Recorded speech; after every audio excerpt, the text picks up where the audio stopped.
Magandang gabi po, Luzon, Visayas at Mindanao. Bistadong operasyon ng isang bodega sa Capas, Tarlac, kung saan ang mga grocery item na expired o pa-expire na pinapalitan umano ng expiration date. Nasa 5 milyong piso ang halaga ng mga produktong nasabat ng NBI. Kabilang ang mga gatas na panghalo-halo at iba pang pagkaing patok ngayong tag-init. Nakatutok si John Consulta, exclusive. Bit-bit ang isang search warrant. Pinasok ng mga ahente ng NBI Tarlac at Food and Drug Administration ang warehouse na ito sa Capas, Tarlac.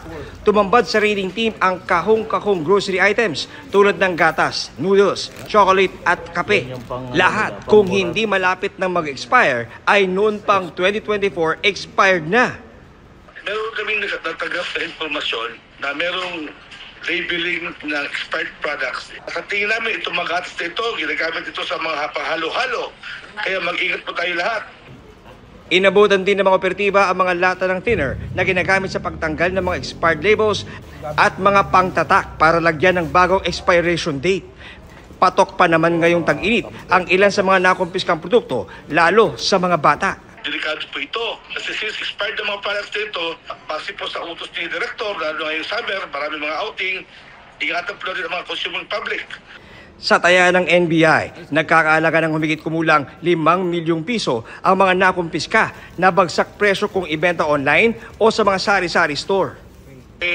I-confiscate natin lahat ng mga expired products dito, mag-return tayo ng search warrant, mag-file tayo ng kasong violation of Consumers Act at FDA laban sa may-ari dito. Hihilingin daw ng NBI Tarlac na mag-issue ang korte ng disposal order para sa mga nakumpiskang expired na grocery goods para hindi na ito magdulot ng peligro sa publiko. Para sa GMA Integrated News, John Consulta, nakatutok 24 oras.